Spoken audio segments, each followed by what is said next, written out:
நண்பர்களே, உங்களுக்கு இந்த ஆகஸ்ட் 11ஆம் தேதியிலேருந்து 17ஆம் தேதி வரைக்கும் இருக்கக்கூடிய இந்த ஒரு வார கால பலனுக்கு எப்படி இருக்குன்னு பார்க்க போகிறோம். அதாவது தமிழில் சொன்னோம்னா ஆடி 26லேருந்து ஆவணி 1ஆம் தேதி வரைக்கும்.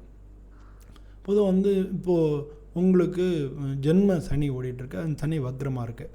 அதனால் உங்களுக்கு திங்கள் செவ்வாயெல்லாம் எதிர்பாராத செலவினங்கள், இன்னொருத்தர் மூலமாக செலவினங்கள், ஏதானும் வாகனத்தில் போகும்போது ஜாக்கிரதையாக இருங்க. அது மாதிரி மற்றவங்க மூலமாக உங்களுக்கு இழப்புகள், இன்னொருத்தர் மூலமாக உங்களுக்கு செலவினங்கள், இழப்புகள் இதெல்லாம் ஏற்படலாம். இது உங்களுக்கு திங்கள் செவ்வாய் அந்த 2 நாள்லையும். அதனால் எல்லாத்துலேயும் கொஞ்சம் ஜாக்கிரதையாகவே இருங்க. அதுக்கப்புறம் புதன் வியாழன்லாம் உங்களுக்கு கொஞ்சம் மன ரீதியாக பிரச்சனைகள் இருக்கும். புதன் வியாழன்லாம் மனசில் ஒரு சலிப்பாக இருக்கும். என்னடா இப்படி இருக்கு, எவ்வளோ நாள் தான் இப்படி போகிறது, இந்த மாதிரியான ஃபீலிங் இருக்கும் புதன் வியாழன் இதெல்லாம். நீங்கள் வியாழக்கிழமை மத்தியானத்துலேருந்து உங்களுக்கு பொருளாதார ரீதியாக திடீர்னு ஒரு அதிர்ஷ்டம் இருக்கும்.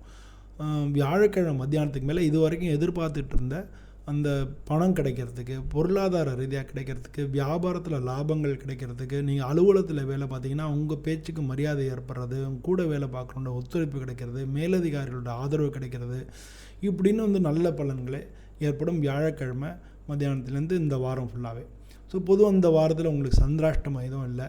ஆனால் ஜென்ம சனி ஏற்படுறது, ஜென்ம சனி வக்ரமாக இருக்குது. அதனால் நீங்கள் எல்லாத்துலேயுமே கொஞ்சம் நிதானமாக இருங்க. பேச்சுவார்த்தை நடத்தும் போது பேச்சு கவனமாக, நிதானமாக, பொறுமையாக நீங்கள் ஹேண்டில் பண்ணிங்கனாலே இந்த வாரம் உங்களுக்கு நல்லாவே இருக்கும். இந்த வாரத்தை பொறுத்தளவு உங்களுக்கு ஒரு சுமாரான வாரம், நல்ல வாரம்னே சொல்லலாம். பெரிய தொந்தரவுகள் ஒன்றும் இருக்காது. பொதுவாக இந்த வாரத்தை பொறுத்தளவு நீங்கள் குரு பகவானை வேண்டிக்கிறது, சனி பகவானுக்கு விளக்கு போடுறது, இந்த 2ஐயும் பண்ணிக்கிறது ரொம்ப ரொம்ப நல்லது. இந்த வாரம் உங்களுக்கு மிக நல்ல வாரமாக இருக்க வேண்டும் என்று நானும் சுவாமியை பிரார்த்தனை பண்ணிக்கிறேன். உங்கள்கிட்ட விடைபெறுகிறேன். நன்றி, வணக்கம்.